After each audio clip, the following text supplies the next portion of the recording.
Tasty நேயர்களுக்கு அன்பான வணக்கம். இன்றைக்கி சுவையான நண்டு குழம்பு எப்படி செய்யலான்னு வாங்க பார்க்கலாம். பேனில் 3 டேபிள் ஸ்பூன் நல்லெண்ணெய் எடுத்திருக்கேன்.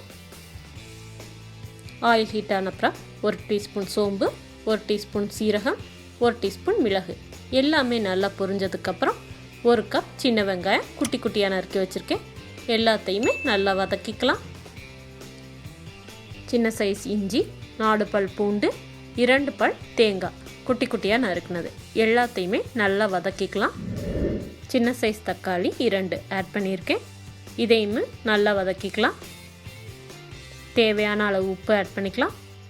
கொஞ்சம் கருவேப்பிலை எல்லாமே நல்லா வதங்கினதுக்கப்புறம் 1 டீஸ்பூன் மஞ்சத்தூள் போட்டு நல்லா வதக்கிட்டு இதை மிக்சியில் நல்லா ஆற விட்டுட்டு நைஸ் பேஸ்ட்டாக அரைச்சிட்டு வந்துடலாம். இந்த மாதிரி நைஸ் பேஸ்ட்டாக அரைச்சிட்டு வந்தாச்சு. பெரிய கடாயை எடுத்துக்கலாம். அதில் ஒரு 3 டேபிள் ஸ்பூன் நல்லெண்ணெய் விட்டுருக்கேன். 1 டீஸ்பூன் சோம்பு, 1 டீஸ்பூன் ஜீரகம், ஒரு பெரிய வெங்காயத்தை குட்டி குட்டியாக நறுக்கியிருக்கேன். அதையும் ஆட் பண்ணிக்கலாம். வெங்காயம் ஓரளவு வதங்கின பிறகு ஒரு தக்காளி ஆட் பண்ணலாம். வெங்காயம் தக்காளி நல்லா மசிகிற வரைக்கும் வதக்கி விட்டுக்கலாம். 1 டீஸ்பூன் மஞ்சத்தூள், 1 டீஸ்பூன் மிளகாய்த்தூள், 3 டீஸ்பூன் தனியா எல்லாத்தையுமே ஆட் பண்ணி ஸ்லோ ஃப்ளேமில் அடிப்பிடிக்காதவாறு நம்ம வதக்கி விட்டுக்கலாம்.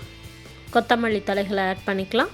ஸ்லோ ஃப்ளேமில் மசாலாவோட பச்சை வாசனை போகிற வரைக்கும் நல்லா வதக்கி விட்டுக்கணும். கொஞ்சம் வாட்டர் ஆட் பண்ணிக்கலாம்.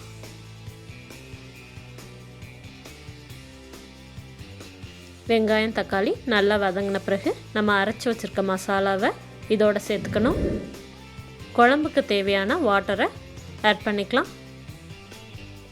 கட்டி இல்லாதவாறு நல்லா கலந்து விட்டுக்கணும். குழம்பு ஒரு 15 நிமிஷம் நல்லா கொதிக்கணுங்க. குழம்புலேருந்து பச்சை வாசனை போன பிறகு நம்ம வாஷ் பண்ணி வச்சுருக்க நண்டை இதோட ஆட் பண்ணிக்கலாம். நண்டை எப்படி க்ளீன் பண்ணலான்ற வீடியோவோட லிங்க் கீழே டிஸ்கிரிப்ஷன் பாக்ஸில் கொடுத்துருக்கேன். அதை பார்த்து தெரிஞ்சுக்குங்க. நம்மளோட நண்டு குழம்பு சூப்பராக ரெடி ஆகிருக்கு. இது பெரியவங்கலேருந்து சின்ன குழந்தைங்க வரைக்கும் நல்லா சாப்பிட்லாங்க. சளிக்கு ரொம்ப நல்லது. நம்மளோட நண்டு குழம்பு சூப்பராக ரெடி ஆயிடுச்சு. எண்ணெய்லாம் பார்த்தீங்கன்னா பிரிஞ்சு வந்திருக்கு. லாஸ்ட்டு கொத்தமல்லி தலைகளை தூவி இறக்கிடலாம். சூப்பரான சுவையான நண்டு குழம்பு ரெடி. நீங்களும் வீட்டில் செஞ்சு பார்த்துட்டு எப்படி இருக்குன்னு கமெண்ட் பண்ணுங்கள், லைக் பண்ணுங்கள். அப்படியே நம்மளுடைய டேஸ்டி சேனலுக்கு சப்ஸ்கிரைப் பண்ணுங்கள். நன்றி.